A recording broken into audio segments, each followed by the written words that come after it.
The memories refuse to fade no matter how many years pass or how many times you try to bury them. Mine is from a Wednesday night in March of 2008, when I was 9 years old and still believed that locked doors could keep out anything dangerous.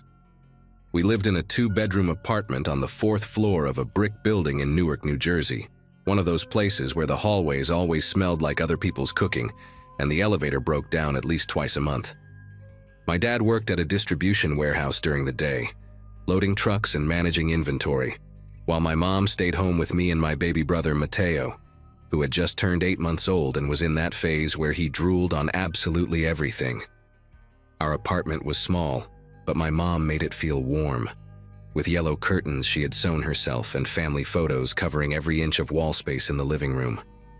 I shared a room with Mateo at first, but a few months before that night my parents had converted the tiny storage closet at the end of the hallway into a bedroom just for me. It barely fit a twin mattress and a small dresser, but I loved it because it had a door that locked from the inside, a detail that would end up saving my life. My dad had been acting different in the weeks leading up to that night, though at 9 years old I did not have the words to describe what I was sensing. He came home later than usual, sometimes not until after I was already in bed, and I would hear him and my mom talking in hushed, urgent voices in the kitchen. Their conversations had a sharpness to them that made my stomach tight, even when I could not make out the actual words through my bedroom wall. Sometimes he would get phone calls on his cell and walk out onto the balcony to take them, pacing back and forth with his hand pressed against his forehead, like he was trying to hold something inside his skull. I asked my mom once if everything was okay, and she smiled that smile parents use when they are lying to protect you and said everything was fine, that Poppy was just tired from working extra shifts. I wanted to believe her. That Wednesday had been a normal day. School, homework at the kitchen table while my mom made rice and beans, playing peekaboo with Mateo until he laughed so hard he got the hiccups. My dad came home around 7, kissed my forehead, and barely touched his dinner. He kept checking his phone, kept glancing toward the front door like he was expecting someone. I went to bed at 9 like always and locked my little door out of habit. I woke up to the sound of our front door being kicked in. It was not like in the movies, where there is a dramatic crash and then silence. It was loud and fast and followed by shouting, deep male voices yelling things I could not understand at first, words blurring together into something that sounded like violence itself. My heart started pounding so hard I could feel it in my throat, in my ears, behind my eyes. I sat up in my little bed, pressing my back against the wall, and tried to make sense of what was happening on the other side of my locked door. I heard my mom scream, a sound I had never heard her make before, raw and terrified in a way that made her sound like a completely different person. Then my dad's voice, higher than normal, saying something like, "I told you I needed more time," over and over again. More yelling, something heavy hitting the floor. And then Mateo started crying from his crib in my parents' room, that piercing wail that babies make when they are truly frightened, and nobody went to comfort him. Nobody could. I pressed my ear against my bedroom door, trying to understand what was happening without making any noise. Through the thin wood, I could hear at least 3 different voices, maybe 4, and they were not speaking English. They sounded Eastern European, maybe Russian or Ukrainian, with accents that turned their words into something harsh and guttural. One of them kept repeating a number, something like 40,000, and every time he said it, my dad would respond in this broken, pleading voice that did not sound like my father at all. I heard my mom crying, asking them not to hurt anyone, promising that they would get the money somehow. One of the men laughed at that, this short, cruel sound that seemed to suck all the air out of the apartment. I wanted to open my door and run to my parents to make sure they were okay, but my body would not move. It was like my muscles had turned to stone, like some ancient survival instinct had taken over, and was screaming at me to stay hidden, to stay silent, to not let them know I existed. So I stayed pressed against that door, barely breathing, while my whole world fell apart on the other side. The violence escalated in waves. I heard what sounded like furniture being overturned, glass breaking, my mother begging in Spanish mixed with English.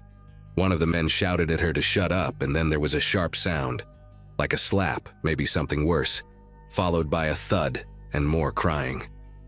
My dad started yelling then, really yelling, telling them to leave her alone, that she had nothing to do with this, that it was his debt and they should deal with him.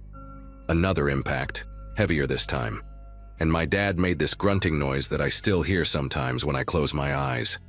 Mateo was screaming now, not just crying, but screaming in that way babies do when they sense real danger, and no one was going to him. I wanted so badly to help, to do something, but I was 9 years old, and there were grown men in my apartment hurting my parents, and I did not even have a phone to call for help. My room had no window. It used to be a storage closet, remember? So I could not climb out or signal to anyone. I was trapped in a box at the end of a hallway, listening to my family being terrorized, and all I could do was stay quiet and hope they forgot I existed. That hope shattered when I heard footsteps coming down the hallway toward my door. Heavy footsteps, slow and deliberate, like whoever was walking knew exactly where they were going. My mom started screaming again, different this time. She was screaming my name, telling me to hide, telling me not to open the door no matter what. Her voice cracked into something raw and desperate, and one of the other men must have done something to silence her because she went quiet in the middle of my name. The footsteps stopped right outside my room. I could see the shadow of feet blocking the thin line of light at the bottom of the door. There was a pause, maybe 2 seconds, maybe an eternity, and then the doorknob rattled. Someone was trying to get in. The lock held, that cheap little brass lock that came with the door when my parents converted the closet, and I remember thinking it was never meant to keep anyone out. It was just meant to give a 9-year-old girl some privacy. Now it was the only thing between me and whoever was on the other side. The man on the other side of the door started talking, and his voice was different from the others. Lower, rougher, with a thickness to it that made every word sound like a threat. He spoke in accented English, slow and deliberate, asking who was in here. I did not answer. I could not answer. I had backed myself into the corner farthest from the door, wedged between my dresser and the wall, making myself as small as possible. He asked again, louder this time, and when I still did not respond, he switched to a different tone entirely. He started describing what he was going to do when he got inside. The things he said, I will not repeat them here, not even after all these years. They were things no child should ever hear. Things that painted pictures in my mind I have spent my entire adult life trying to erase. He was enjoying himself. I could hear it in his voice. This sick pleasure he was taking in terrorizing whoever was hiding behind this flimsy door. He did not know I was 9. He did not know I was a little girl clutching her knees to her chest and trying not to cry loud enough for him to hear.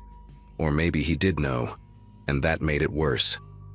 Then he started kicking the door. The first kick made the whole frame shudder, and I watched the wood splinter slightly near the lock. The second kick was harder, and I heard the hinges groan in protest. I was crying now. I could not help it, these silent tears streaming down my face while I bit down on my own hand to keep from screaming. On the third kick, a crack appeared in the door itself, running diagonally from the lock toward the top corner. He was going to get in. The lock was not going to hold.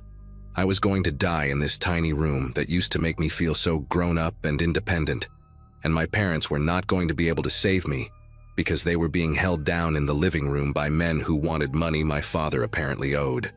I thought about Mateo, still crying somewhere in the apartment, and I wondered if anyone would be left to take care of him. I thought about my mom's yellow curtains and the gold star sticker my teacher had given me that week, and how none of it mattered anymore. The man kicked again, and this time the crack widened. I could see a sliver of the hallway light through the damaged wood. And then another voice cut through the chaos, sharp, commanding, furious. Someone was yelling at the man trying to break down my door, yelling in that same foreign language but with an authority that made everything stop. The kicking stopped. The man outside my door said something back, defensive and angry, but the other voice overrode him immediately. I heard footsteps, multiple sets now, and then what sounded like a scuffle in the hallway just feet from where I was hiding. The commanding voice kept repeating something, and even though I did not understand the words, I understood the tone. He was telling the other man to back off. There was more arguing, voices overlapping, and then a single phrase in English that I will never forget as long as I live. The commanding voice said, clear as anything, "There are children here.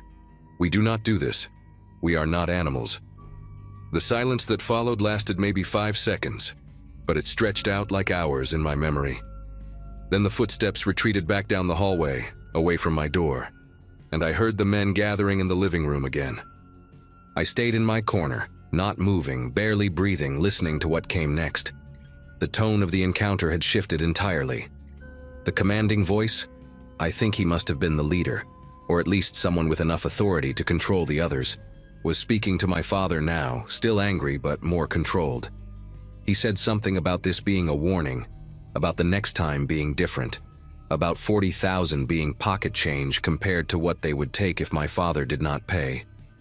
My dad's voice came back weak and shaky, promising he would get the money, promising he just needed 2 more weeks.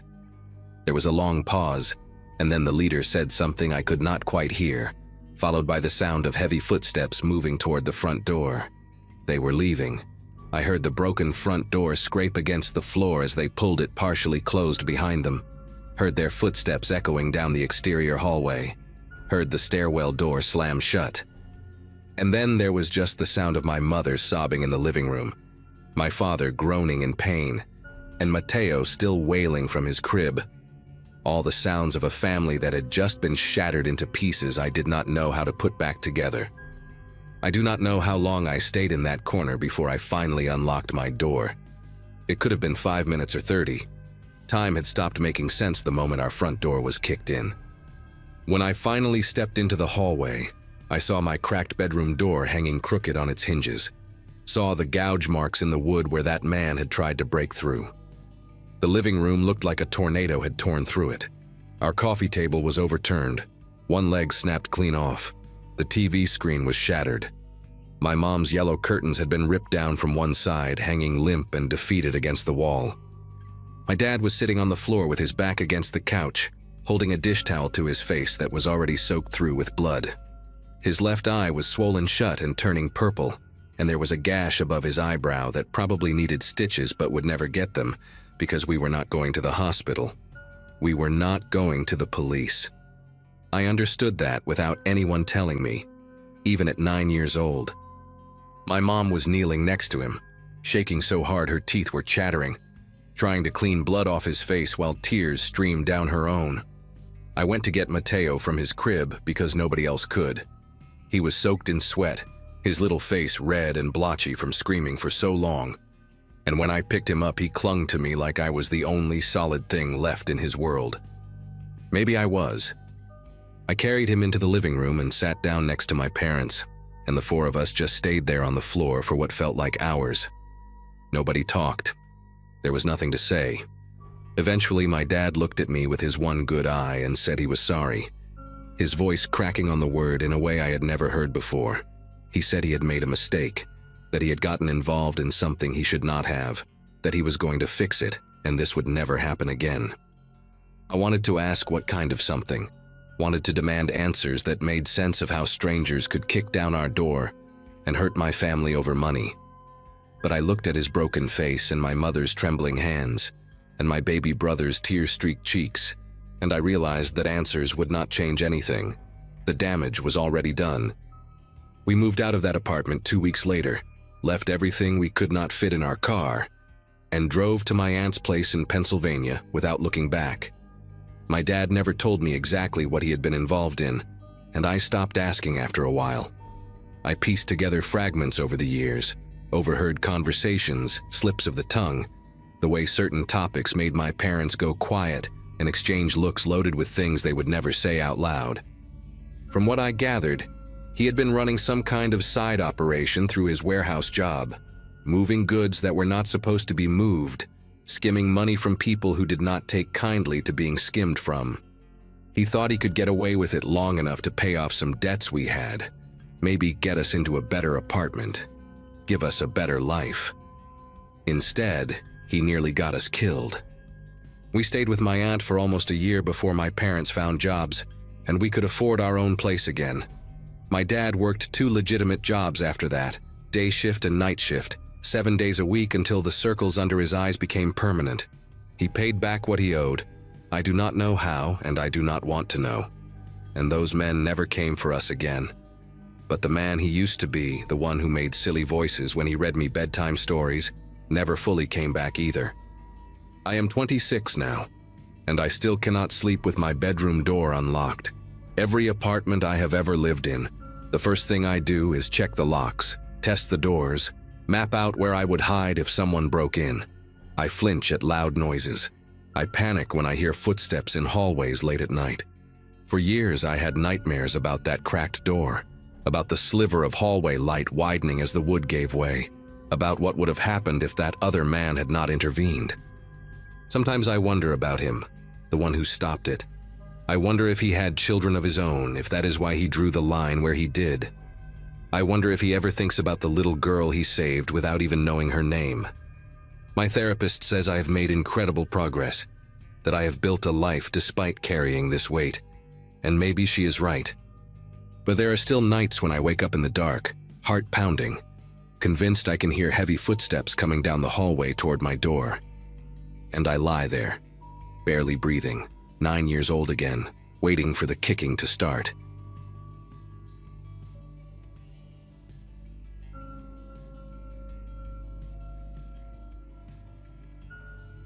My cousin graduated high school the same year I started second grade, which should give you an idea of how small I was compared to the older kids in our neighborhood. We lived in a suburb outside of Denver, one of those places where new developments kept popping up faster than families could fill them. There was this one section about 3 blocks from my house, a half-finished housing project that had stalled when the construction company ran out of money. The frames of houses stood like wooden skeletons, surrounded by dirt piles, abandoned equipment, and all sorts of debris that became our unofficial playground. My mom worked double shifts at the hospital back then, and my dad had moved to Seattle after the divorce, so I spent most of my summer days roaming around, with whatever kids would let me tag along. I was small for my age, quiet, the kind of kid who laughed at jokes I did not understand just to feel included. That summer of 2008 changed something inside me permanently, and even now, almost 2 decades later, I still check twice before entering any enclosed space. The older kids in the neighborhood had a loose hierarchy that I never fully understood, but I knew enough to recognize that being invited to hang out with them was supposed to be an honor. There was this kid named Trent Holloway who lived at the end of Birchwood Lane. He was maybe 13 or 14, tall with a buzz cut and a chipped front tooth he claimed came from a fight, but probably happened falling off his bike. His younger brother Shane was 12, built like a refrigerator, always wearing the same faded Denver Broncos jersey regardless of the weather. A girl named Kelsey from 2 streets over hung around them constantly, freckled and mean in that casual way some kids perfect by middle school. There were others who drifted in and out, neighborhood kids whose names I barely remember now. But those 3 were the core group. They found me walking alone near the construction site that Wednesday morning, kicking rocks and pretending I had somewhere important to be. Trent called out to me, asked if I wanted to see something cool they found in the unfinished houses. I should have kept walking. I followed them through a gap in the chain-link fence that was supposed to keep people out of the construction site. The metal had been peeled back so many times by neighborhood kids that it curved permanently outward like a wound that refused to heal. We walked past stacks of warped plywood, rusted rebar poking out of concrete slabs, and a bulldozer that had not moved in so long that weeds had started growing through its treads. The July sun was brutal that day, the kind of heat that made the air shimmer above the dirt and turned every metal surface into a branding iron. Trent led the way with Shane right behind him, and Kelsey walked next to me, close enough that her elbow kept bumping mine. She asked me questions about school, about my mom, about whether I'd ever kissed a girl. I answered everything, desperate to seem cool, not realizing she was gathering ammunition. The deeper we walked into the site, the more isolated I felt. The sounds of cars and lawnmowers faded until all I could hear was our footsteps crunching on gravel and the occasional creak of unstable wood settling in the heat. They brought me to what was supposed to be the basement of one of the unfinished houses. The walls were poured concrete, gray and cold despite the summer heat. and the floor was just packed dirt with puddles of stagnant water in the corners. Construction materials were scattered everywhere. Pipes, wooden beams, bags of hardite cement that had absorbed moisture and turned solid. But the thing that caught my attention was this massive barrel sitting against the far wall. It was industrial-sized, the kind you see on the back of trucks carrying chemicals or industrial waste. Maybe 4 feet tall and wide enough that I could have fit inside with room to spare. The plastic was dark blue, faded and scratched, with a lid that had been removed and set aside. Trent walked over to it and slapped the side, and the hollow boom echoed off the concrete walls. He turned to me with this grin that showed his chipped tooth and asked if I wanted to see what was inside. Shane and Kelsey were already moving to position themselves between me and the only way out, a wooden ramp that led up to ground level. I did not notice that at the time. I was too focused on trying to impress them, too eager to prove I was not scared of anything. Trent told me the barrel was a time machine. He said it with a straight face, like he was letting me in on a secret the other kids in the neighborhood did not know about. If you climbed inside and closed your eyes, you could travel anywhere you wanted. That was the game. Shane nodded along, adding that he had done it twice already and gone back to see dinosaurs. Kelsey said she had visited the future and seen flying cars. Even at 7 years old, I knew they were lying. I knew this was some kind of trick. But the way they were all looking at me, waiting, expectant, made my legs move toward that barrel anyway. I told myself I would just look inside, just peek over the edge to see what was in there. The inside was dark, stained with something brown that could have been rust or dirt or something worse. It smelled like old rainwater and chemicals. Trent put his hand on my shoulder, friendly, encouraging, and asked if I was brave enough to try it. His grip was tighter than it needed to be.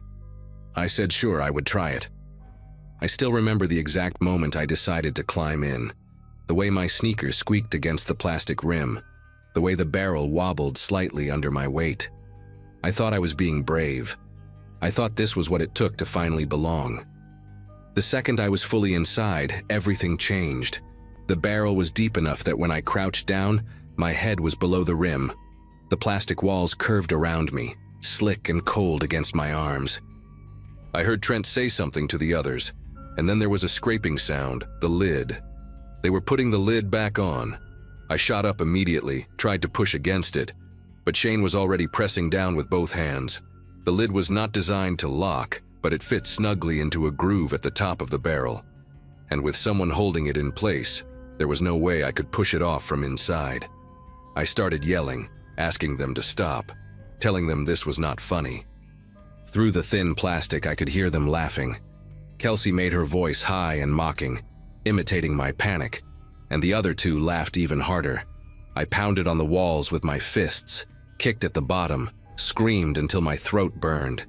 The air inside was already getting thick, hot, hard to breathe. Every exhale bounced back at me from the curved walls, warm and damp against my face. I begged them to let me out. I used the word please over and over, something I had been taught meant people had to listen. They did not listen. They just kept laughing, their voices distorted through the plastic like sounds from another world. Time stopped making sense inside that barrel. It could have been 5 minutes or an hour, I had no way of knowing. The heat was unbearable, sweat pouring down my face and stinging my eyes, my shirt soaked through and sticking to my skin. I tried to calm down, tried to breathe slowly like my mom had taught me when I had nightmares, but every breath felt like it was not enough. The walls seemed to press closer with each passing second, even though I knew that was impossible. I could hear them talking outside, their voices casual now, bored even. Shane asked Trent how long they should keep me in there. Trent said until I stopped crying, then maybe a little longer to teach me a lesson. Kelsey suggested they go get sodas from her house and come back later. The idea that they might leave me there, alone in the dark, made something inside me snap. I started screaming again, not words anymore, just raw sound tearing out of my throat. I clawed at the lid, at the walls, felt my fingernails bend backward against the hard plastic. One of them broke, and I felt the sharp sting of blood on my fingertip. But I did not stop. I could not stop. Every instinct in my body was telling me I was going to die in that barrel, suffocated and forgotten in the basement of a house that would never be finished. Then I heard a different sound, a deep, low groan that did not come from any of the kids. The barrel shifted beneath me, tilting slightly to one side. I heard Kelsey say something, her voice suddenly uncertain, and Shane asked what that noise was. The groan came again, louder this time, followed by a cracking sound that seemed to come from everywhere at once. I did not understand what was happening, but I felt the barrel move again, sliding a few inches across the dirt floor. Outside, Trent shouted something I could not make out, and then there was chaos. Footsteps running, voices overlapping, another crack that sounded like wood splitting. The barrel tipped further, and I braced myself against the curved walls, my heart pounding so hard. I could feel it in my teeth. Something was wrong with the structure above us. Later, I would learn that the wooden supports holding up the floor of the house above the basement had been rotting for months, weakened by rain and neglect. The weight of the construction materials stored up there, the pipes, the bags of cement, the leftover lumber, had finally become too much. The floor was collapsing, and I was trapped directly underneath it. The first piece of debris hit the barrel like a hammer. A wooden beam, maybe, or a chunk of concrete. I never found out exactly what it was. The impact dented the plastic inward, pressing against my shoulder hard enough to leave a bruise that would last for weeks. I screamed, but the sound was swallowed by the noise of the collapse, cracking, crashing, the thunder of heavy objects falling. The barrel rolled, and suddenly I was tumbling inside it, my head slamming against the walls, my elbows and knees scraping against the rough plastic. Dust poured in through the seam where the lid met the rim, filling my mouth and nose, making me choke. I curled into a ball, made myself as small as possible, and prayed to a God I had only heard about in Sunday school. The world outside was ending, or at least it sounded that way. I felt something massive land on top of the barrel, pressing the lid down so hard that the plastic groaned under the strain. For one terrible moment, I was certain the whole thing would crush inward and flatten me like an insect. But the barrel held. It was industrial grade, built to survive being dropped off trucks and dragged across warehouse floors. That cheap, ugly blue plastic container became the only thing standing between me and a ton of falling rubble. When the noise finally stopped, the silence was almost worse. I could not move. The barrel was wedged at an angle, pinned in place by whatever had landed on top of it, and the space inside had shrunk, the dented walls pressing against me from multiple directions. I could feel blood trickling down my forehead, warm and sticky, mixing with the sweat and dust on my face. My left arm was twisted under my body, throbbing with a pain that told me something was probably broken. I tried to call for help, but my voice came out as a whisper, my throat too raw from screaming. I did not know if the other kids were still there. I did not know if anyone would ever find me. The air was thick with dust, and every breath felt like inhaling sandpaper. I lay there in the darkness, listening to the settling sounds of debris shifting above me, and I made myself a promise. If I got out of this alive, I would never let anyone trap me anywhere ever again. I would never be small and quiet and desperate to belong. I would become someone who could not be pushed into barrels and forgotten. It was a childish promise, the kind you make when you think you are about to die, but I meant every word of it. I do not know how long I was in there after the collapse. It felt like hours, but it was probably closer to 20 or 30 minutes. What saved me was a man named Harold Finch, a retired electrician who lived on the other side of the construction site. He had been walking his dog when he heard the crash, and unlike most people who would have just called the authorities and waited, Harold grabbed a flashlight from his garage and went to investigate. I learned all of this later, of course. In the moment, all I knew was that suddenly there was a voice calling out, asking if anyone was there. I tried to answer, tried to yell, but all that came out was a weak croak. It was enough. Harold heard me. He started pulling debris away, piece by piece, working carefully so nothing else would shift and collapse further. I could hear him grunting with effort, cursing under his breath, calling out to me every few seconds to keep talking so he could follow the sound. When he finally pulled the lid off that barrel and I saw his face, weathered, covered in dust, eyes wide with shock, I burst into tears. He lifted me out like I weighed nothing, cradled me against his chest, and carried me up the wooden ramp and out into the sunlight. The brightness hurt my eyes after so long in the dark. I remember thinking that the sky had never looked so blue, so impossibly endless after being trapped in that tiny curved space. The ambulance came, and then the police. My mom arrived still wearing her hospital scrubs, mascara running down her face, trembling so hard she could barely hold me. I had a fractured wrist, a concussion, and cuts that needed stitches across my forehead and both hands. The doctors said I was lucky. If the barrel had been positioned a few feet in either direction, if it had not been industrial grade, if Harold Finch had decided to just call 911 and wait instead of going in himself, I would have been crushed. Trent, Shane, and Kelsey had run the moment the structure started groaning. They told their parents they had been playing in Kelsey's backyard all morning, and for a few days, it looked like they might get away with it. But Harold had seen them fleeing the site, and I eventually told the police everything. There were meetings with lawyers, tearful apologies from parents who could not believe their children would do something like that, promises that it would never happen again. The Holloways moved away before the summer ended. I heard later that Trent got sent to some kind of behavioral program in another state. Kelsey's family stayed, but she never looked at me again, not once, like I had become invisible the moment I stopped being useful to torment. I did not care. I was alive, and that was the only thing that mattered. It has been almost 20 years since that day, and I wish I could tell you the memory has faded into something manageable, something I can look back on without feeling my chest tighten. But trauma does not work that way, at least not for me. I still cannot use elevators without my heart rate spiking. I avoid MRI machines, phone booths, any space where the walls feel too close. A few years ago, my girlfriend at the time suggested we try one of those escape room experiences for her birthday, and I had to leave the waiting area before we even started. Just seeing the small rooms on the promotional photos was enough to make me dizzy.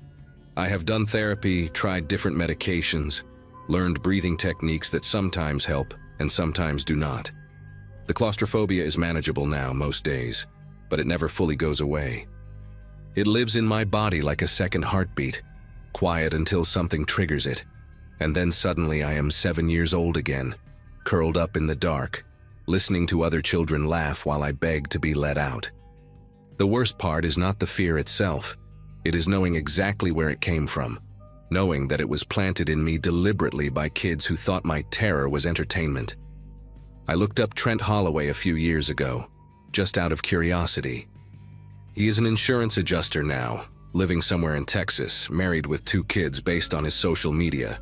He looks normal, happy even, like a man who has never done anything worth regretting. I do not know if he ever thinks about that day, about the boy he shoved into a barrel and left to die.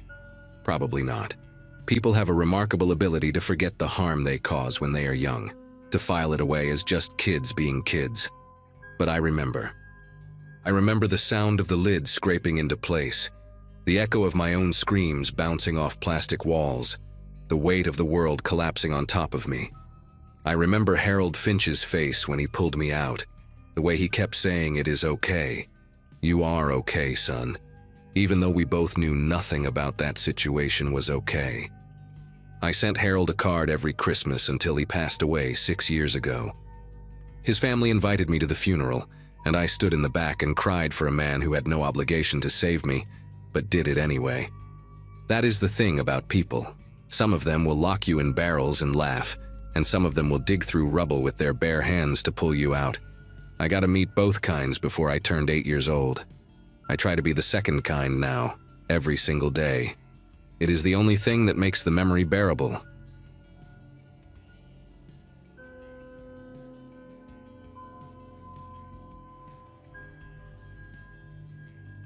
My mom still apologizes for that Saturday in March of 2015, even though I keep telling her it was not her fault. I had just turned 10 a few weeks before, and we lived in this small 2-bedroom house on Crescent Lane in a quiet neighborhood outside of Portland, Oregon. My parents had divorced when I was 6, so it was just me and Mom most of the time. She worked as a nurse at a clinic downtown, and that particular weekend she was supposed to be off. Our neighbor's daughter, a college girl named Heather, usually watched me whenever Mom had to leave. but Heather had called that morning saying she caught some stomach bug and could barely get out of bed. Mom tried 3 other people, but nobody was available on such short notice. I remember her pacing the kitchen, phone pressed to her ear, looking more stressed than I had ever seen her. The emergency was my grandmother. She had fallen in her apartment across town, and the building manager found her on the bathroom floor, conscious but unable to get up. Mom explained everything to me in that serious voice she used when she needed me to understand something important. She said she would be gone for 1 hour, maybe less, and that I should not open the door for anyone, not answer the phone unless it was her number on the caller ID, and stay inside no matter what. She made me repeat the rules back to her twice. I was a responsible kid, always had been, and I think she trusted me more than most parents would trust a 10-year-old. She kissed my forehead, grabbed her keys, and backed out of the driveway in her old blue Subaru. I watched through the front window until the car disappeared around the corner, and then I was alone. The house felt different immediately, bigger somehow, like the walls had stretched outward the moment she left. I decided to watch cartoons to pass the time. I grabbed the remote, curled up on the couch with my favorite blanket, the green one with little white stars that my dad had given me before he moved to Seattle, and flipped to a channel playing old Scooby-Doo episodes. The clock on the wall read 11:42. Mom said she would be back by 12:30 at the latest.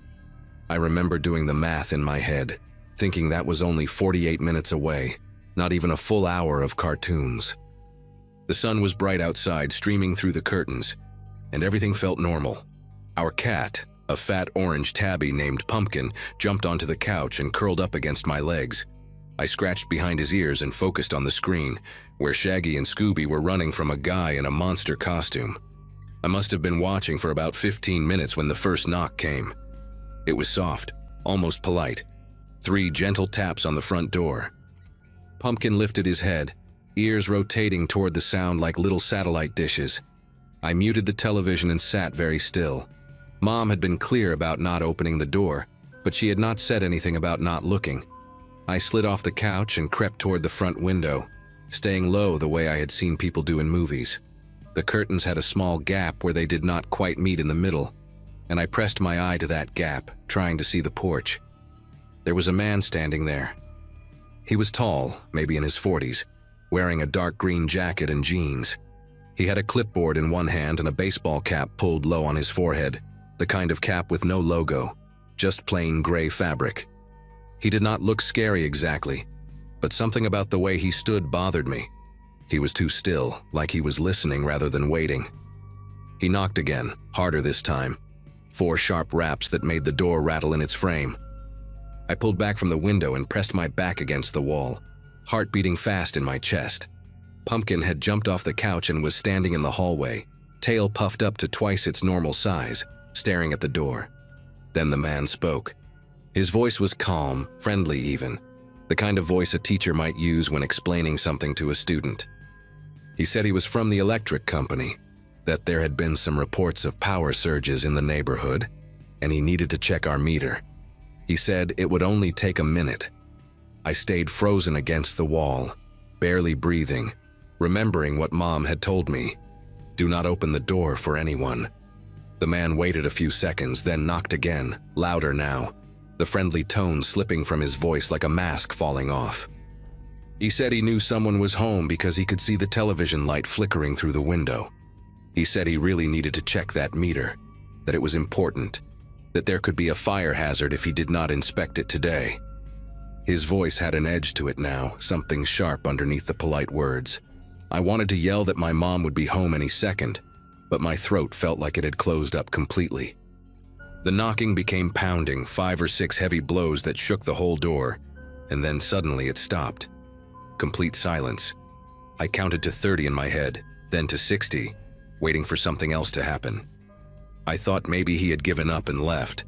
I was about to peek through the curtain gap again when I heard footsteps, but they were not going away from the house, they were going around it. The footsteps crunched on the gravel path that ran along the side of our house, the path that led to the backyard, to the back door.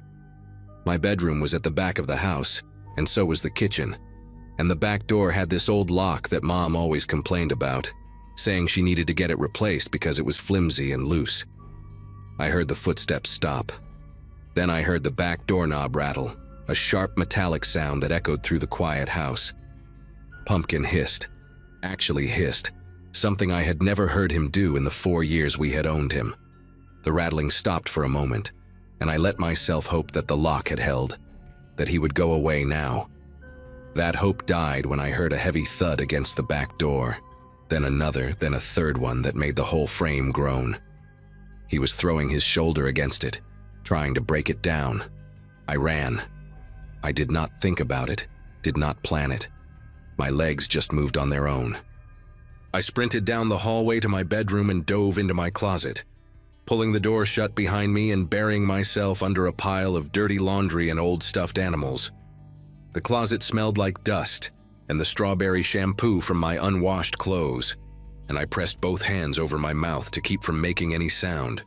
Through the thin walls, I heard a loud crack, the unmistakable sound of wood splintering, and then a heavy thump as the back door swung open and hit the kitchen wall. He was inside. I heard his boots on the linoleum, slow and deliberate, not rushing at all like he had all the time in the world.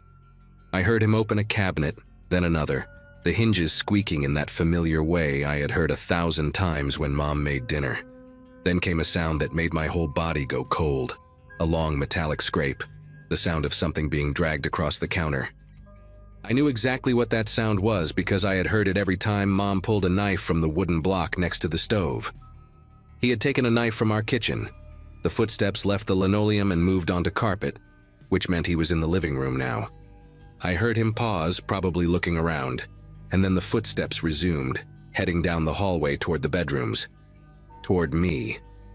I squeezed my eyes shut so tight that colors exploded behind my eyelids, and I prayed harder than I had ever prayed in my entire life. The footsteps stopped right outside my bedroom door. I could hear him breathing, heavy and slow, and I could see his shadow through the crack at the bottom of the closet door, a dark shape blocking the light from the hallway. The bedroom door creaked open. I heard him step inside, heard the floorboard by my dresser groan under his weight, the same floorboard that always woke Mom up when she came to check on me at night. He was maybe 10 feet away from where I was hiding, separated only by a closet door and a pile of laundry. I bit down on my own hand to keep from screaming, tasted blood on my tongue, and waited for the closet door to open. Then a car door slammed outside. The sound was distant but unmistakable, and I heard the man freeze, his breathing stopping for a second. Another sound followed, the beep of a car being locked, and then footsteps on the front porch, quick and hurried. Mom. She was back early. I heard her keys jangling as she searched for the right one, and the man in my room moved fast, his boots thumping against the carpet as he left, heading back down the hallway toward the kitchen. I heard the back door bang against the wall again as he ran through it, heard his footsteps pounding across the backyard, getting fainter and fainter until they disappeared completely. The front door opened and Mom called my name, her voice normal at first, almost cheerful, saying that Grandma was okay and it was just a minor bruise. Then her voice changed. She had seen something, maybe the back door hanging open or the mess in the kitchen, and she screamed my name in a way I had never heard before, pure terror and desperation. I burst out of the closet and ran to her, crashing into her arms so hard that we both almost fell over, and I started crying. These huge, ugly sobs that I could not control no matter how hard I tried. Mom held me tight and kept asking what happened, but I could barely get the words out between sobs.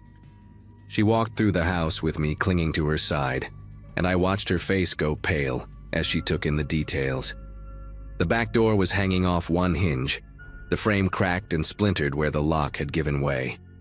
There were muddy footprints on the kitchen floor, large boot prints that tracked across the linoleum and onto the living room carpet, making a path through our home like a violation written in dirt. The wooden knife block on the counter had an empty slot where the biggest knife should have been, the 8-inch chef knife that Mom used to cut vegetables for dinner. She checked the living room window and found it unlocked. The latch turned to the open position, which meant he had planned an alternate escape route before he even broke in. That detail scared her more than anything else, she told me later. It meant he had thought this through, had walked around our house and tested the windows, had made a plan. The police arrived within 15 minutes of Mom calling them. 2 officers, a man and a woman, both of them taking notes while I sat on the couch wrapped in my green blanket with pumpkin pressed against my chest. I told them everything I could remember: the dark green jacket, the gray baseball cap with no logo, the clipboard he had been holding, the way his voice changed from friendly to threatening. They took photographs of the footprints, dusted the doorknobs and window latch for fingerprints, and bagged the broken pieces of the door frame as evidence. One of the officers told Mom that there had been 2 other break-ins in neighborhoods nearby over the past month. Same method: someone posing as a utility worker and targeting houses during the day when most people were at work. They never caught him. Months went by, then years, and they never found out who he was or where he went. The detective assigned to our case called a few times in the beginning. Then the calls became less frequent. Then they stopped altogether. The file is probably sitting in a box somewhere, unsolved, just another statistic. We moved out of that house 3 weeks later. Mom found an apartment in a bigger complex with security cameras and a doorman, and she had a deadbolt installed that was so heavy it took both hands to turn. She also signed me up for self-defense classes and bought a baseball bat that she kept beside her bed for years. I am 20 now, a junior in college studying psychology, and I still check every lock twice before I go to sleep. I still look through the peephole whenever someone knocks, even if I am expecting a package. And sometimes, when the house gets too quiet, I hear those slow, deliberate footsteps on linoleum, and I feel that knife-shaped absence in my chest, that empty slot where safety used to be. We never found out what he wanted, whether it was robbery or something worse, and maybe that is the part that still haunts me most. Not knowing. The not knowing is its own kind of scar, the kind that never fully heals, just fades enough that you can pretend it is not there until something reminds you. A knock on the door, a stranger in a cap, the sound of boots on a hard floor. Then it all comes back fresh as the day it happened, and I am 10 years old again, hiding in a closet, biting my hand to keep from screaming.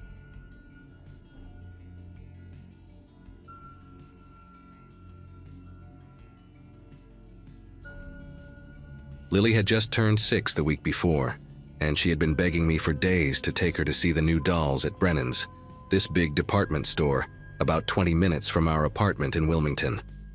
It was a Saturday afternoon in April 2017, one of those bright spring days where the sun made everything feel safe and normal. I had just wrapped up a long week managing inventory at a warehouse distribution center. The kind of job where you spend most of your time staring at spreadsheets and wondering how you ended up there after college. My husband was out of town visiting his mother in Virginia, so it was just me and Lily for the weekend. She was wearing her favorite purple jacket, the one with the little butterfly patches she had picked out herself, and her hair was in 2 messy pigtails because I never could get them as neat as my mom used to do mine. We walked into that store holding hands, and I remember thinking how much I loved these small moments with her, just the 2 of us on a simple Saturday errand. Brennan's was crowded that day, packed with families doing their weekend shopping, and the toy section sat in the back corner of the 2nd floor. We took the escalator up, Lily bouncing with excitement the whole ride, her little fingers gripping the rubber handrail. The store had this particular layout, where the toy aisles formed a maze of bright colors and cardboard displays, and the doll section was right next to a wall of stuffed animals that stretched from floor to ceiling. I parked our cart at the end of the aisle and told Lily she could walk ahead to look at the dolls while I checked my phone for a message from my husband. She skipped forward maybe 10 feet, still completely within my sight, her purple jacket like a beacon among the pastel packaging. I glanced down at my phone for what felt like 3 seconds, maybe 5 at most. When I looked up, a woman I had never seen before had her hand wrapped around my daughter's wrist and was pulling her toward the opposite end of the aisle. The woman was maybe in her late 40s, with short auburn hair that looked freshly dyed and a beige cardigan over a floral blouse. She looked like someone's aunt, like someone you might see at a PTA meeting or a church potluck. That was the thing that made everything feel so surreal in those first seconds. She did not look threatening at all. She was leaning down toward Lily with this calm, patient expression, the kind of face adults make when they are trying to reason with a fussy child. Lily was pulling back, her little sneakers squeaking against the linoleum, and I could see the confusion on her face turning into fear. I dropped my phone. I think it hit the floor, but I did not hear it, and I started moving toward them. Everything felt like it was happening underwater, too slow and too fast at the same time, and I remember my legs felt like they belonged to someone else. The woman saw me coming, and her expression did not change at all, which was somehow worse than if she had looked panicked or guilty. She tightened her grip on Lily's wrist and started walking faster, saying something to my daughter in this low, even voice. I was close enough now to hear the words, and they made my whole body go cold. She was saying, "Come on, sweetie, your mom is waiting for us by the car. Do not make a scene, okay? Do not make a scene." Lily looked back at me with these wide, terrified eyes, and she opened her mouth and screamed the word "mommy" so loud that people 3 aisles over must have heard it. The woman flinched but did not let go, and I closed the distance between us in what felt like 2 steps, grabbing Lily's other arm and yanking her toward me with every ounce of strength I had.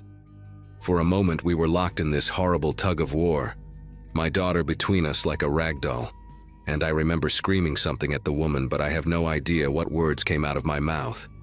It was pure animal instinct, nothing coherent, just raw noise and fury. The woman finally let go so suddenly that Lily and I stumbled backward into a display of board games that crashed to the floor around us. I pulled Lily into my chest and wrapped both arms around her, feeling her small body shaking against mine, her face pressed into my neck. The woman stood there for maybe 2 seconds, staring at us with this blank expression that I still see sometimes when I close my eyes at night. Then she turned and walked quickly toward the back of the store, not running but moving with purpose, like she had somewhere specific to be. A store employee appeared at the end of the aisle, a young guy with a red vest and a confused look on his face, asking if everything was okay. I could barely get the words out. I kept pointing toward where the woman had gone, trying to explain that she had just tried to take my daughter, but my voice was coming out in these broken gasps that did not sound like language. Lily was crying into my shoulder, repeating, she grabbed me over and over, and other shoppers were starting to gather around us with their phones out. The employee radioed for security, and within a minute there were 2 guards standing with us, a man and a woman, both of them asking me to describe what happened. I gave them every detail I could remember about the woman, her hair color, her cardigan, the floral pattern on her blouse, her calm voice that still echoed in my head. The female guard asked me to come with her to the security office on the 1st floor, and I carried Lily the whole way because I could not stand to let her walk beside me, could not risk having even a foot of distance between us. The security office was a small, windowless room behind the customer service desk, crammed with monitors showing grainy footage from cameras all over the store. The head of security was a heavy-set man named Ron with a gray mustache and kind eyes that made me feel like maybe everything was going to be okay. He sat me down in a plastic chair and handed me a bottle of water while his colleague started rewinding through the footage. Lily had stopped crying, but she would not let go of my arm, her fingers digging into my sleeve like she thought I might disappear. I watched the monitors as they scrolled backward through time, seeing myself and Lily arrive at the toy section, seeing the woman approach from somewhere off screen. Ron asked me to walk him through what happened while they searched for the moment when the woman entered the store. I told him everything, every detail I could remember, and he wrote it all down in a little notebook with handwriting so neat it looked like a font. They found her on the footage entering through the main doors about 15 minutes before she grabbed Lily. She walked in alone, browsed through the women's clothing section for a few minutes, then made her way upstairs to toys. Ron zoomed in on her face and printed a still image, her features pixelated but recognizable, that same calm expression she had worn while trying to drag my daughter away. But then he showed me something that made the room feel like it was tilting sideways. He pulled up footage from a camera near the loading dock at the back of the store, time-stamped just 2 minutes after the woman had let go of Lily's arm. There she was, walking quickly through a door marked "Employees Only," and waiting for her in the loading area were 2 men. One was tall and thin with a shaved head, wearing a dark jacket despite the warm weather. The other was shorter, stockier, with a baseball cap pulled low over his face. They were standing next to a white van with no windows in the back, the engine already running. Ron paused the footage and looked at me with an expression that confirmed everything I was already feeling. This was not some confused woman who thought Lily was her niece. This was planned, coordinated, a trap that my daughter had walked right into while I stood 10 feet away checking my phone. The woman climbed into the back of the van, and one of the men slid the door shut behind her. The van pulled out of the loading area and disappeared from the camera's view within seconds. Ron told me the police were already on their way, that they would want to see all of this footage and talk to me about what happened. I nodded, but I was not really listening anymore. I was doing the math in my head, calculating how close we had come to a completely different ending. If Lily had not screamed, if I had looked at my phone for 10 seconds instead of 5, if the woman had been just a little bit faster or a little bit stronger. The police arrived about 20 minutes later. 2 officers in uniform and a detective in plain clothes who introduced herself as Nora Castillo. She had a calm, no-nonsense way about her that reminded me of my older sister, the way she asked questions without ever making me feel like I was being interrogated. I went through the whole story again, start to finish, while she took notes on a tablet. Lily had fallen asleep on my lap by then, exhausted from crying, her thumb in her mouth like she had not done since she was 3. Detective Castillo watched the security footage twice, pausing it in different places, zooming in on the faces of the 2 men by the van. She told me that this fit a pattern they had been tracking for months: organized groups who targeted children in public places, using women as the primary approach because they were less likely to trigger alarm. She said the phrase, "do not make a scene," was something they trained their people to say, a way of making it look like a family dispute rather than an abduction. They never caught them. Detective Castillo called me a few times over the following weeks, updating me on the investigation, but the van's plates had been stolen from a car in Delaware, and the footage was not clear enough to run through facial recognition.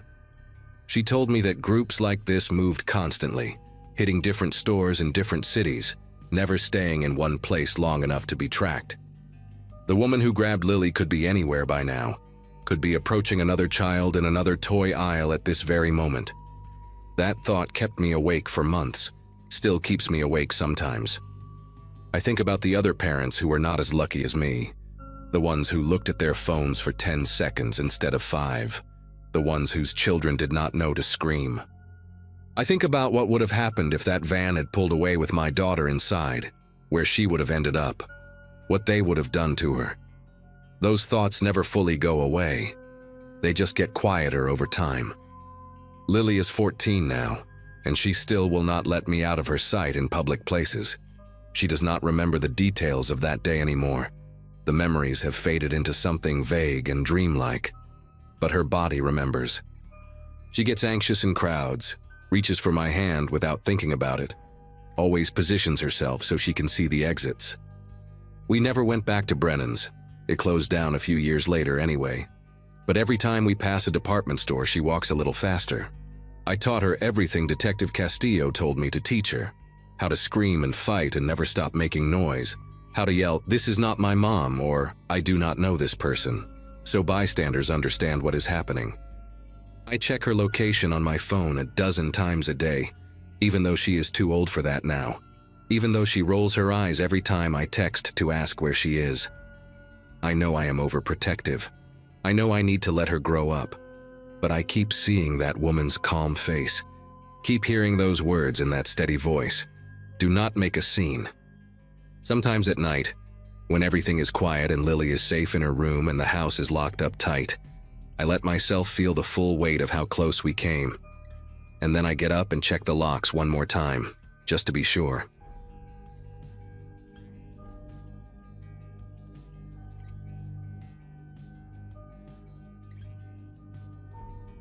Every Friday afternoon, right after the school bus dropped me off, my mom would already have my overnight bag packed and waiting by the front door.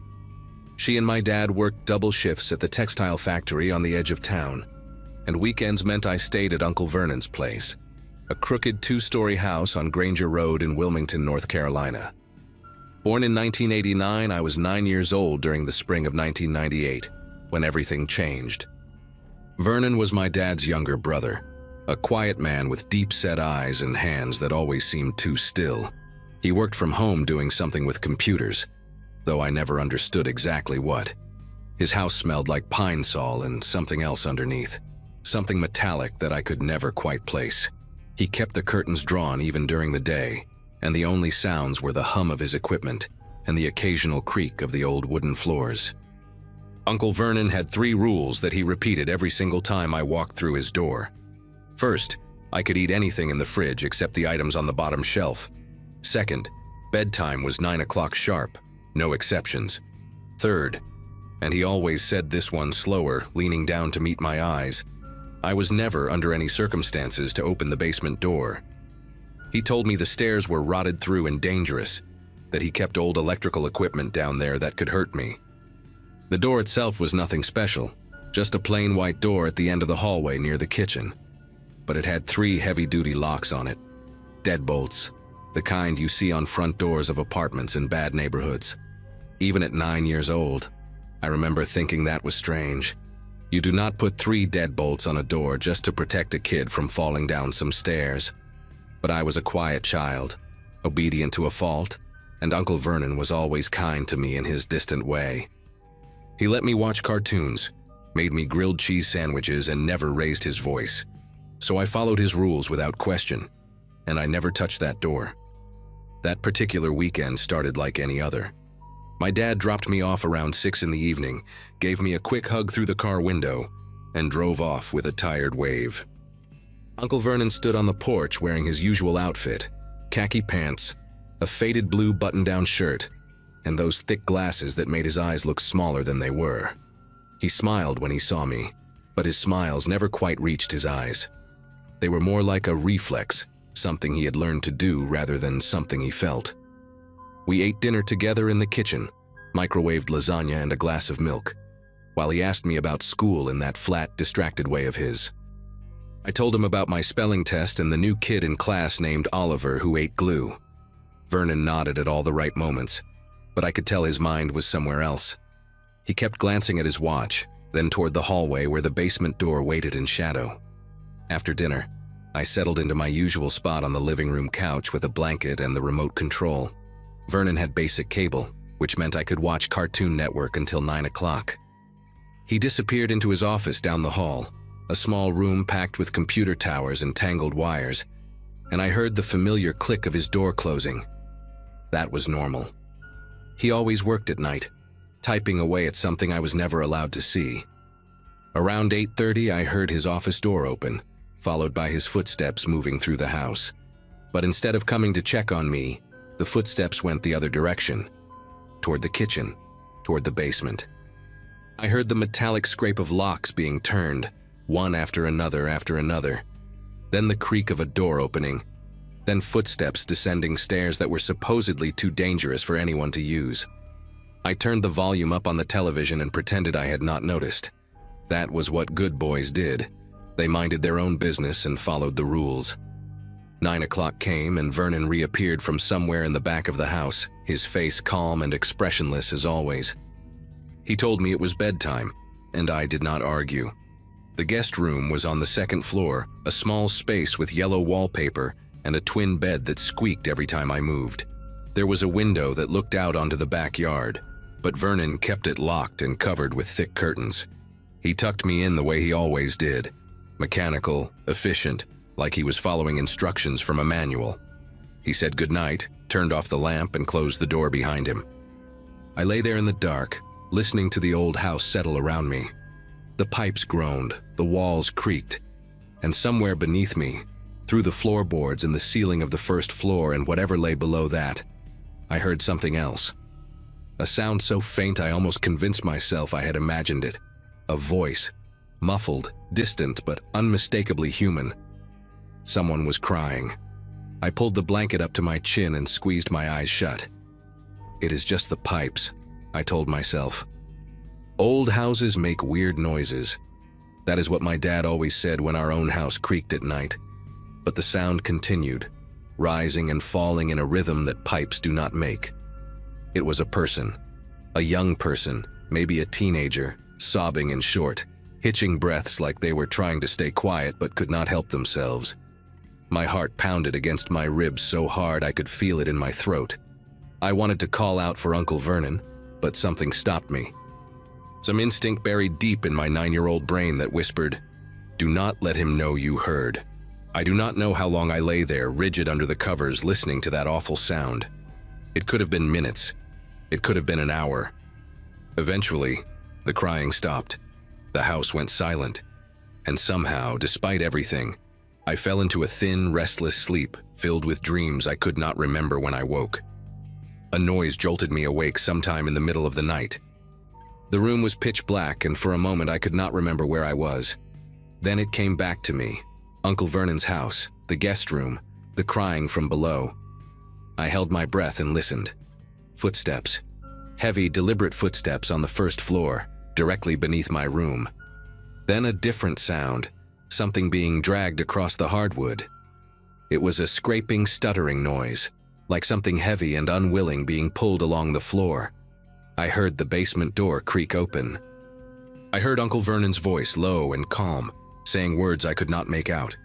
And then I heard another voice, a younger voice, male, pleading in broken, desperate tones. The words were muffled through the floor, but the terror in them was unmistakable. "Please, and stop, and I want to go home." My whole body went cold.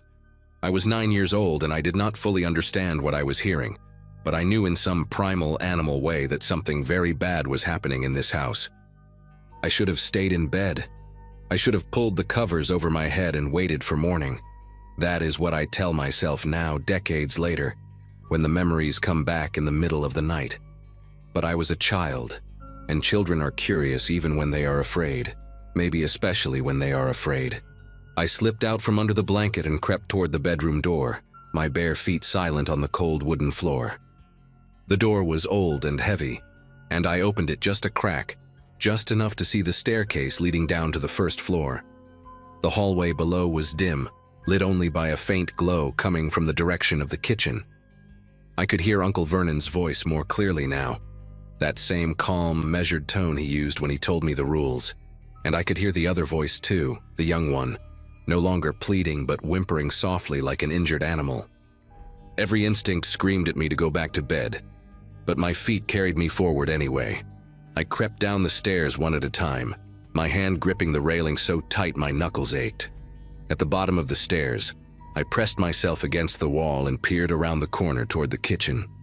The basement door stood wide open, spilling a sickly yellow light into the hallway. And there was Uncle Vernon, his back to me, dragging someone, through that forbidden doorway. The teenager was maybe 15 or 16, with shaggy brown hair matted with sweat and dirt. His wrists were bound behind his back with gray duct tape, and there was more tape wrapped around his mouth, muffling his cries into pathetic nasal moans. His eyes were wide and red-rimmed, tears cutting tracks through the grime on his cheeks. He was wearing a torn green jacket and jeans that were filthy, like he had been wearing them for days, maybe weeks. Vernon pulled him by the collar with one hand, completely unbothered by the boy's thrashing, like he was hauling a bag of garbage to the curb. I stood there, unable to move, unable to breathe, watching my uncle drag a bound and beaten teenager into the basement like it was the most ordinary thing in the world. Then Vernon stopped, his head tilted slightly, like a dog hearing a distant whistle. He turned around slowly, and his eyes found me standing at the bottom of the stairs in my pajamas. For a long moment, neither of us moved. The teenager on the ground went still too, his muffled cries cutting off abruptly as he followed Vernon's gaze and saw me. His eyes locked onto mine, and I saw something in them that I will never forget. A desperate, flickering hope, like he thought maybe I could save him. Then Vernon smiled. It was not the mechanical smile I was used to. This one was different. Warmer, almost. Like he was genuinely pleased to see me. He released the teenager's collar and straightened up, brushing off his hands on his khaki pants. "Hey, buddy," he said in that same calm voice. "Go back to bed. You did not see anything." He said it like he was reminding me to brush my teeth. Casual, friendly, like we were having a perfectly normal conversation in the middle of a perfectly normal night. I ran. I do not remember making the decision to run. My body just moved on its own, turning and scrambling back up the stairs on all fours like a frightened animal.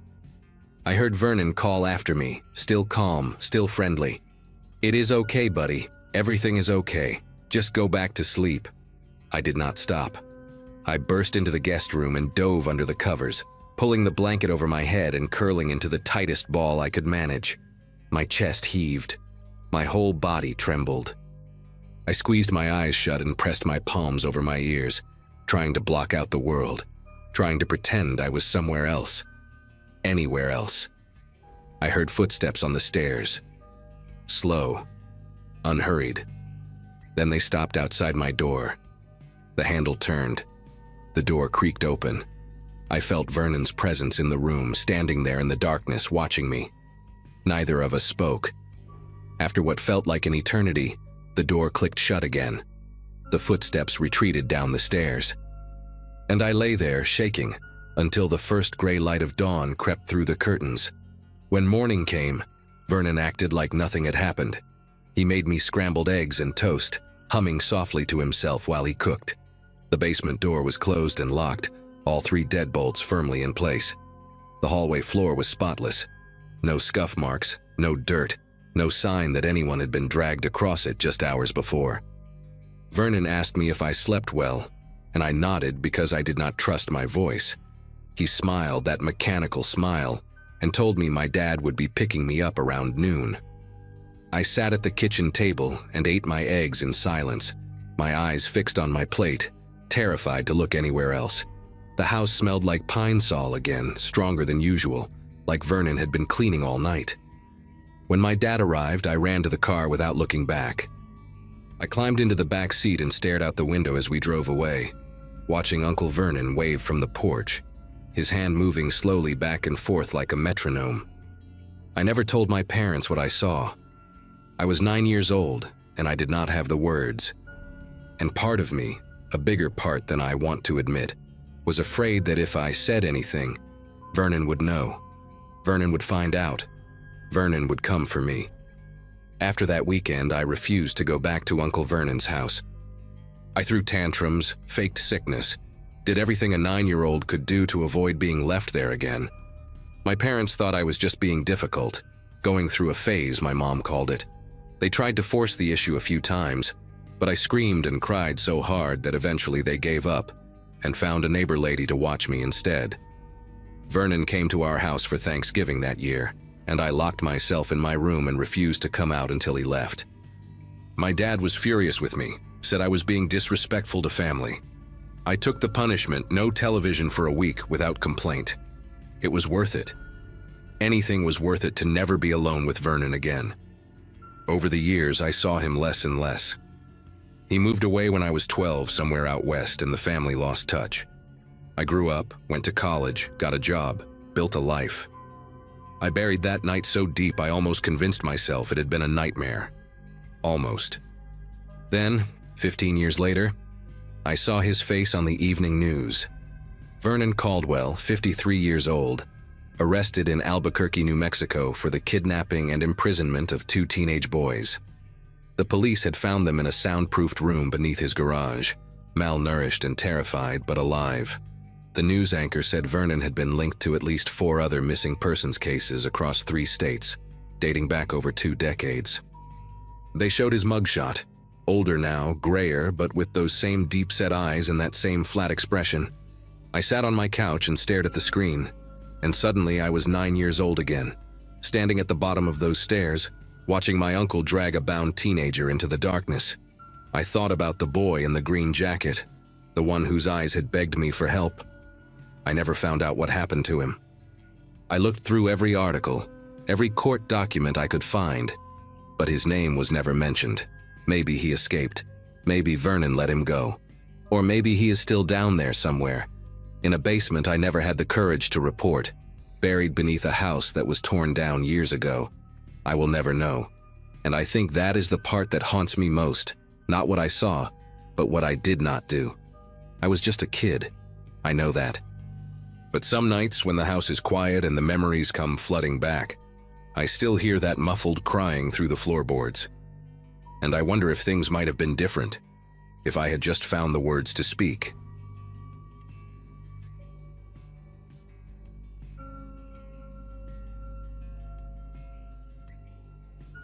Seventh grade was the year I learned what real fear feels like. Not the kind you get from horror movies or haunted houses at the fair, but the deep, paralyzing kind that starts in your chest and spreads through your whole body until you cannot breathe.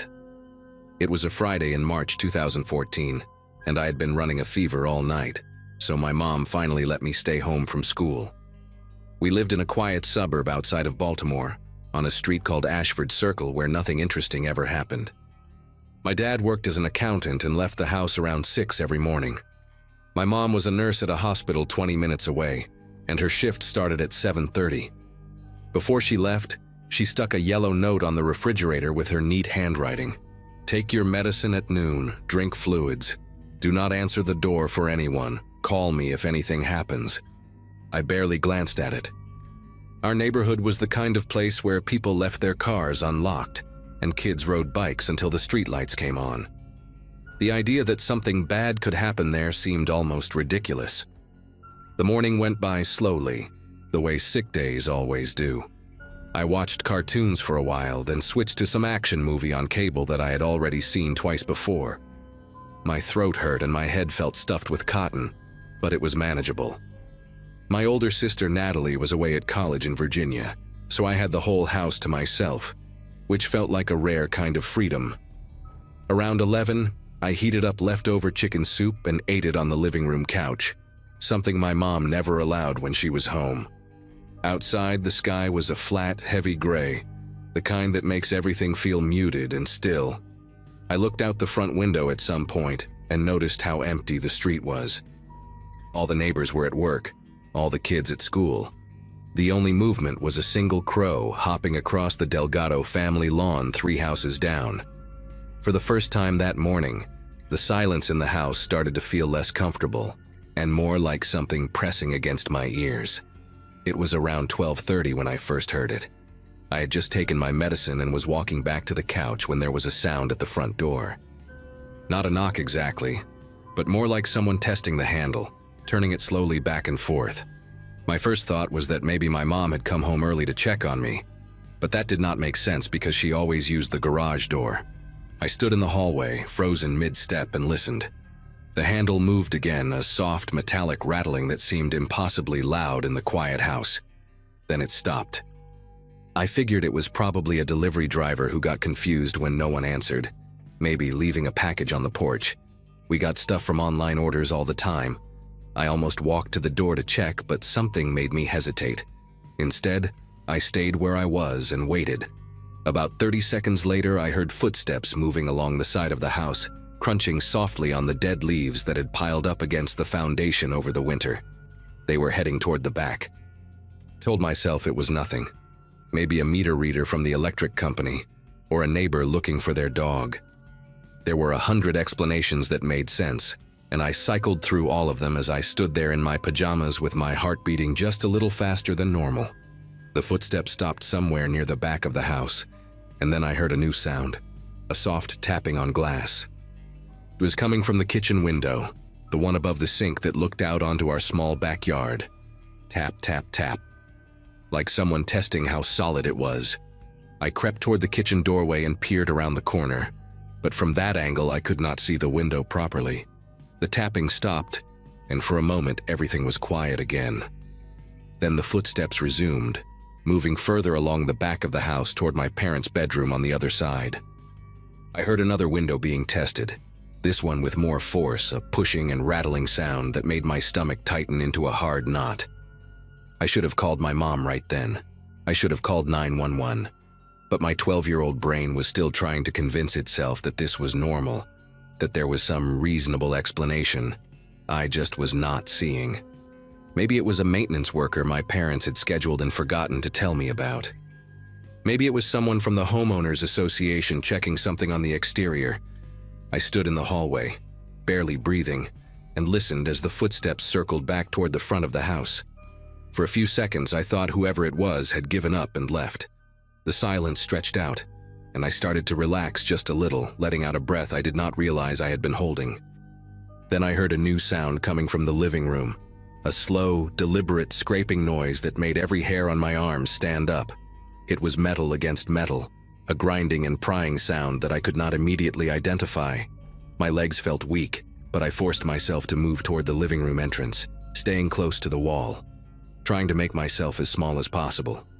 What I saw when I peeked around the corner is something I will never forget as long as I live.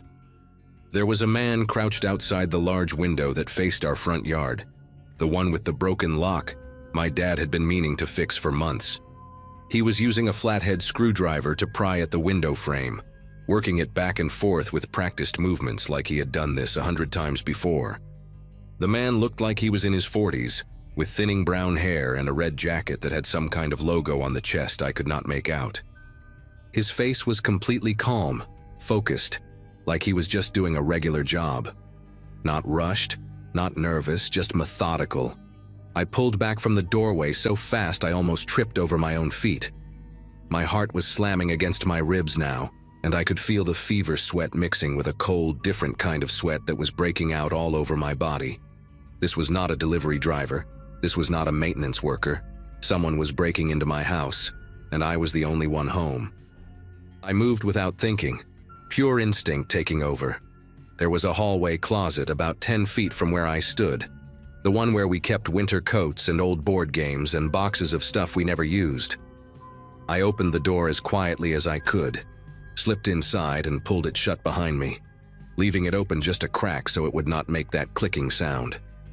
The closet was dark and smelled like mothballs and dust.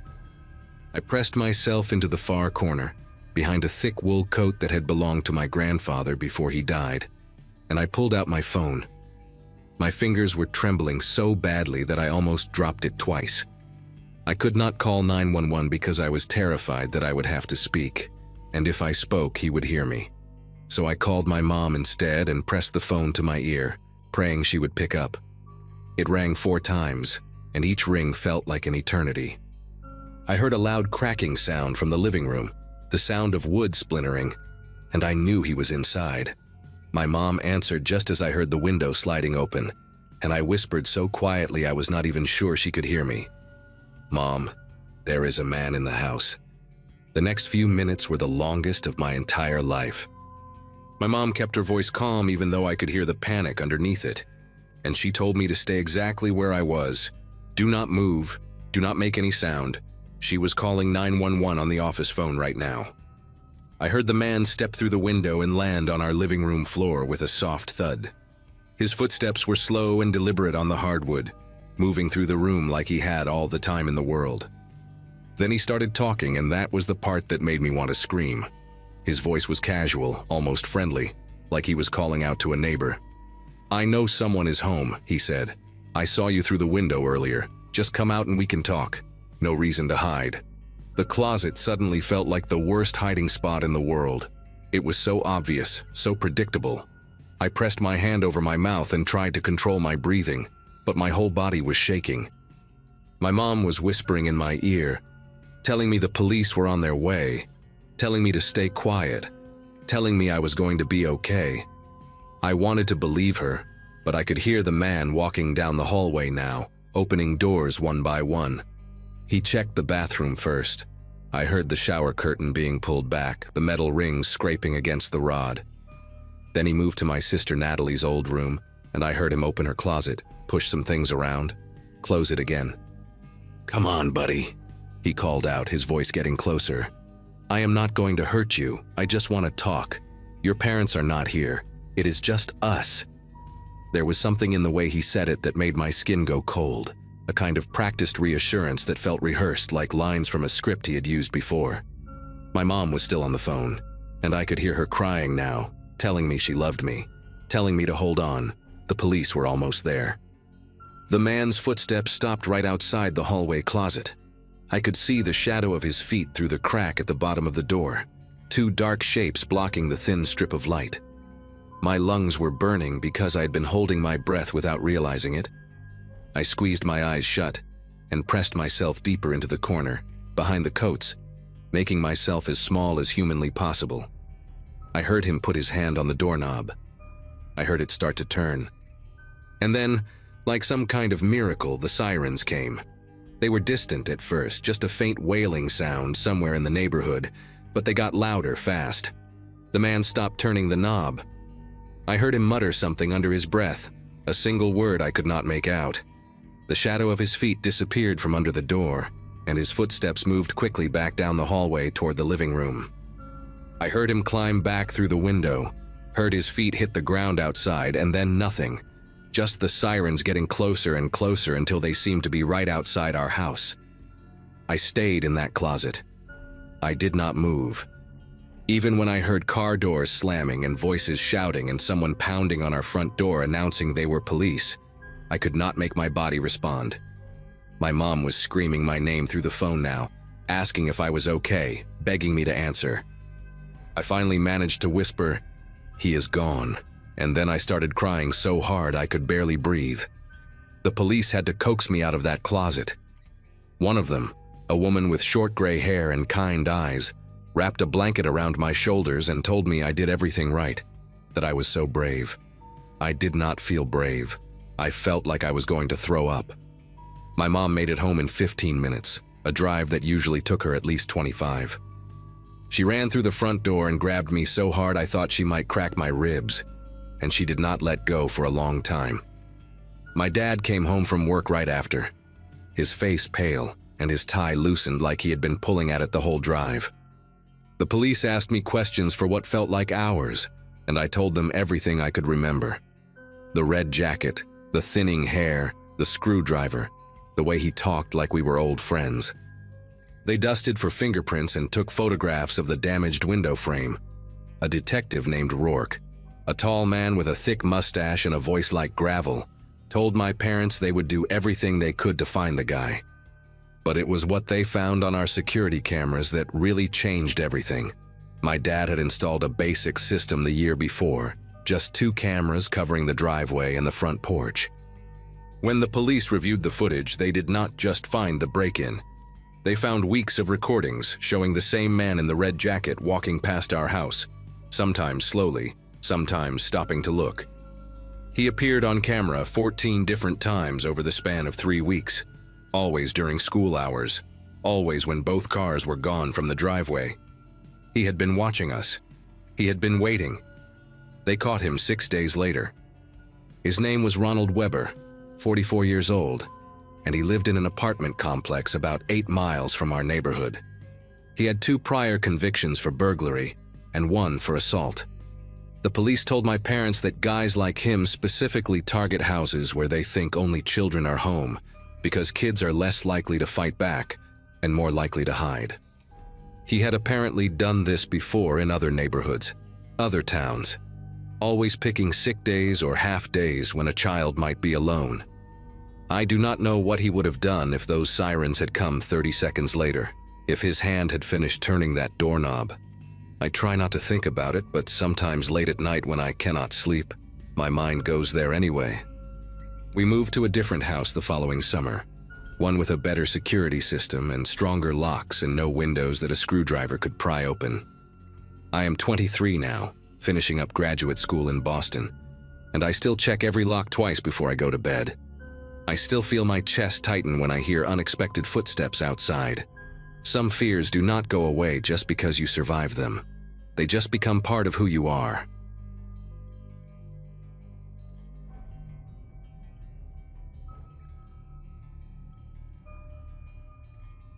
Back when I was a kid, my world revolved around the little playground a few blocks from home. My mom worked double shifts most days, so my older brother, Mark, was usually the one keeping an eye on me, even though he was only 12 at the time. I remember that afternoon being warm enough for the metal slide to sting the backs of my legs, and the air had that dusty smell the park always got when groups of kids had been running around for hours. I'd been trying to braid dandelion stems into a crown, something I'd seen older girls do, when a man I recognized from the community center walked by the swings and called my name like he already knew me. He was the type of person adults seem to trust without thinking twice. Everyone knew he helped with weekend events, handing out snacks and picking up trash with a pair of rubber gloves he kept tucked into his back pocket. He had this habit of leaning forward when he talked, like he genuinely wanted to hear every word you said. I remember noticing his watch that day. Thick leather band, scratched face, one of the numbers missing. For some reason I thought it looked important, the kind of thing grown-ups wore when they had someplace serious to be. He asked where Mark was, and I told him my brother had gone a few streets over with his friends, promising he'd be back in a little while. The man nodded like this was completely expected, and then said he needed help with something important for the center. I didn't understand much at that age, just that adults liked when kids helped out, and I always wanted to be one of the helpful ones. He mentioned a small storeroom behind the park where they kept supplies for the weekend activities. Chalk, signs, old folding chairs. I remember feeling oddly proud that he'd asked me specifically, like I'd been trusted with some kind of little mission. When we reached the back of the park, I noticed the door blended into the walls so well it looked almost hidden. He unlocked it with a key he kept on a long cord around his neck, and I followed him inside without thinking. The room smelled like old cardboard and warm plastic, and there was a single bulb buzzing above us, flickering just enough to make the shadows shift on the floor. Before I could even ask what he needed help with, the door clicked behind me, and he turned the lock with a movement so casual it didn't register as wrong, until he positioned himself between me and the way out. The shift in his behavior was subtle, but even at 6, I could tell something wasn't right. He started talking in this slow, drawn-out way, asking if anyone ever told me how grown up I seemed. I remember staring at the floor, tracing the shape of a dent in the concrete with my shoe, because looking at him suddenly felt uncomfortable.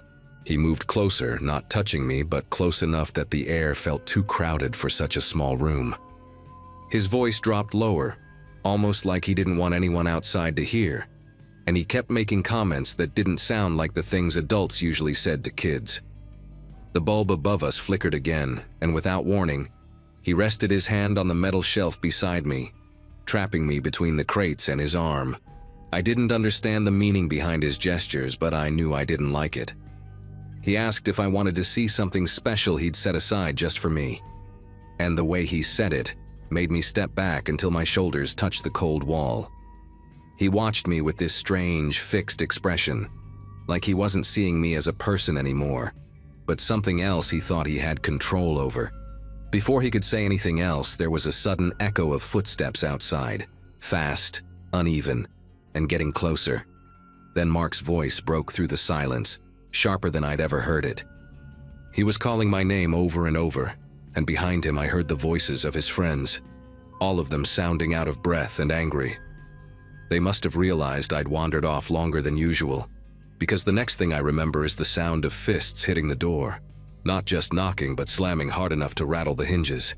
The man jerked backward like someone had yanked a string attached to his spine. His face went pale, and he whispered something under his breath before fumbling with the lock. The pounding outside only got louder, echoing through the small space, and for a moment I honestly thought the door might break open. When he finally twisted the key, he pulled the door open just a crack and muttered for me to go quickly, like he knew there was no way to talk his way out of what was happening. I slipped past him, my legs stiff and shaky, and ran straight into Mark's arms. Mark didn't let go of me right away. He kept one arm around my shoulders while grilling the man with questions, demanding to know why I'd been in there with him and why the door was locked. His friends stood behind him, tense and ready to jump in if anything happened. The man tried to act calm, adjusting the cord of his key and insisting it was a misunderstanding, that he'd only been showing me where they kept supplies. But his voice shook just enough for even a kid to notice, and he wouldn't look any of them directly in the eye. One of Mark's friends, Tyler, pointed out that adults didn't usually give private tours to little kids in rooms with no windows. Another said he'd seen us walk toward the back of the park and thought it was weird. The man stepped away from the door as if putting distance between us would somehow erase what he'd done. I remember staring at the ground, too overwhelmed to process anything except the relief of being outside that room again. Mark kept me close, shielding me in that protective way older siblings sometimes have even when they're scared themselves. When we got home, Mark told our mom everything before I even had the chance to speak. She didn't yell or panic the way I expected. She just listened, her hands still, her face tight with anger she didn't want me to see. The next morning, she went to the community center and spoke with someone in charge. I wasn't in the room, but I could hear the edge in her voice through the thin office walls. Whatever she said must have hit hard, because 2 days later the man wasn't around anymore. His name was taken off the volunteer board, and no one seemed to know where he'd gone. As a kid, I assumed adults handled everything behind the scenes, and that was the end of it. But now, looking back, I realize how close things came to becoming something much darker. Sometimes when I think about it, I picture that dim room with the buzzing light and the way he stood between me and the door. Then I think about Mark, 12 years old, sprinting across the playground because he realized his little sister had been gone too long. If he and his friends hadn't shown up when they did, I genuinely don't know what would have happened. All I know is he disappeared from our neighborhood after that day, and no one ever spoke his name again.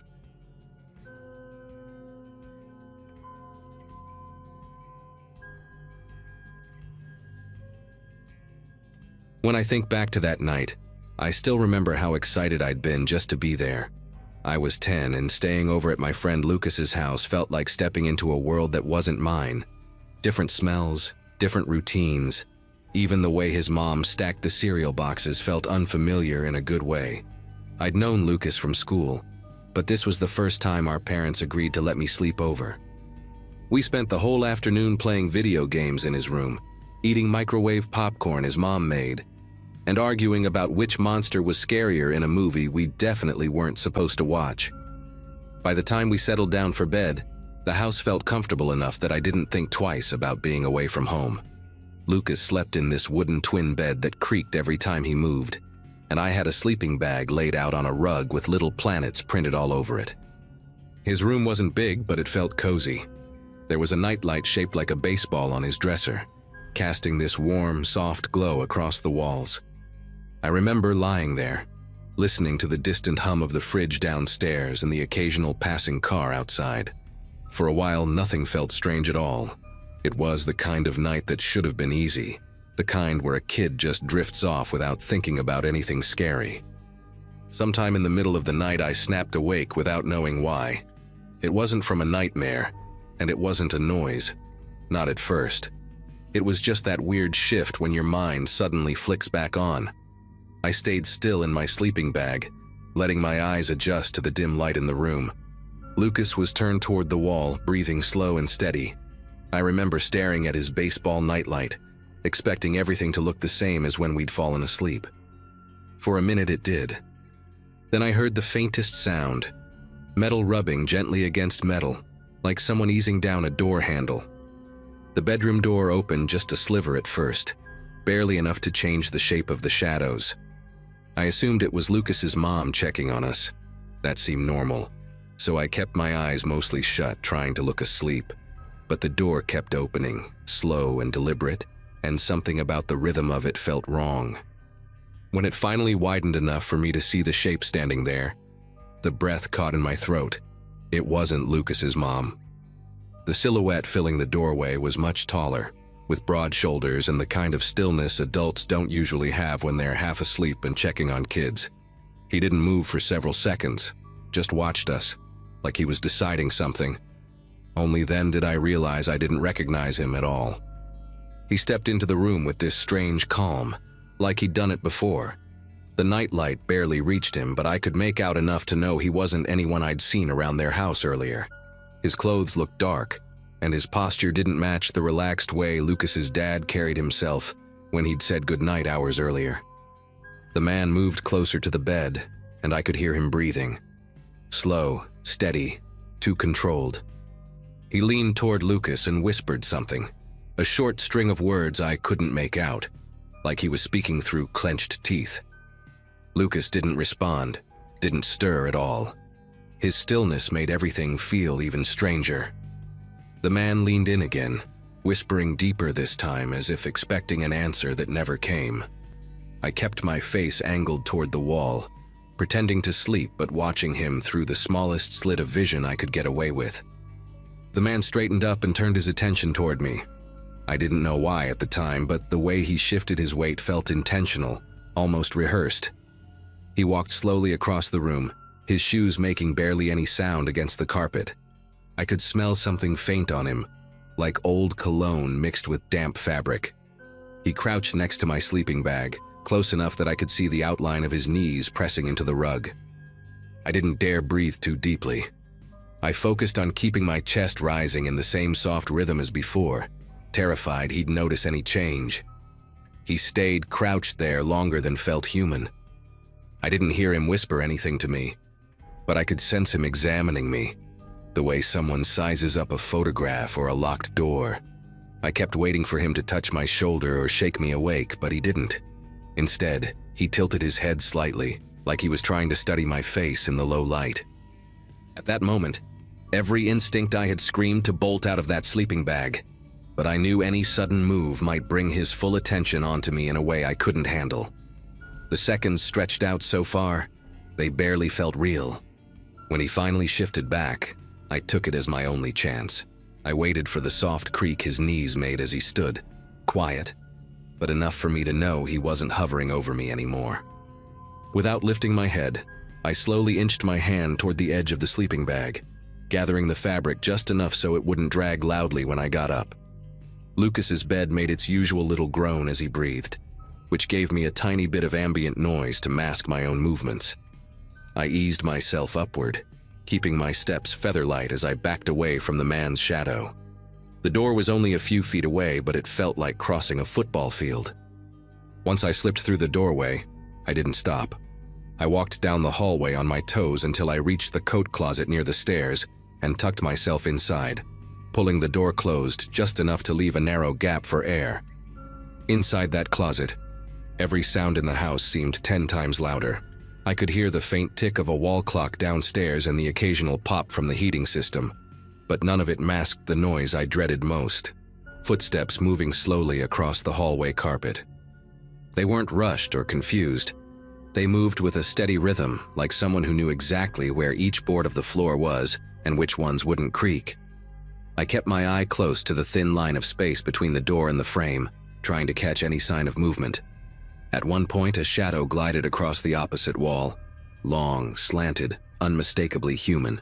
I pressed myself deeper between a winter coat and a stack of shoeboxes, hoping the narrow space would muffle any tiny sound I made.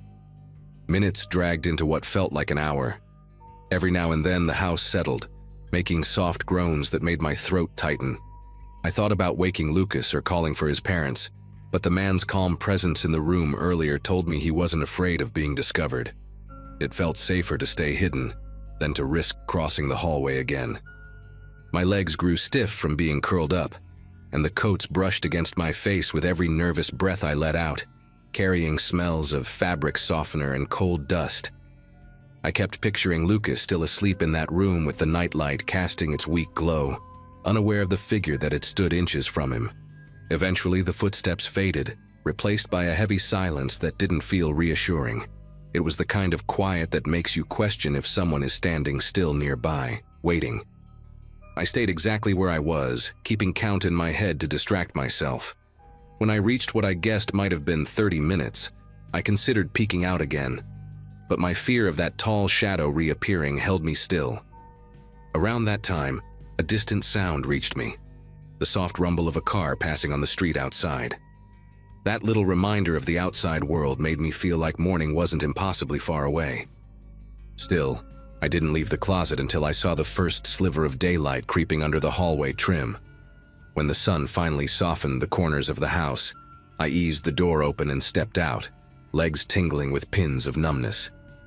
The hallway looked ordinary again, almost disappointingly normal. I walked back to Lucas's room, expecting chaos, tossed blankets, open drawers, something. But nothing was out of place. Lucas was still asleep, curled toward the wall, his breathing as steady as it had been hours earlier. I checked the rest of the house quietly. Kitchen empty, living room untouched, front door still locked. When Lucas's mom eventually came downstairs and found me sitting at the dining table, she looked confused when I asked if anyone else had been home. Her answer was so confident, so casual, that it didn't fit at all with what I'd seen. She said only the 3 of them lived there, and no one had visited that night. She even smiled gently, assuming I'd had a bad dream. That morning, I didn't know how to push back or explain it in a way an adult would believe. I just nodded and gathered my things, waiting for my parents to pick me up. Lucas woke up cheerful, completely unaware anything strange had happened. I watched him eat his cereal like nothing in his world had shifted overnight. To this day, I've never figured out who that man was or why he walked into that room so quietly. All I know is that I learned something that night. Sometimes the scariest moments aren't the ones that come with noise or chaos. They're the ones that slip in unnoticed, linger just long enough to change you, and vanish before anyone else even realizes they were there.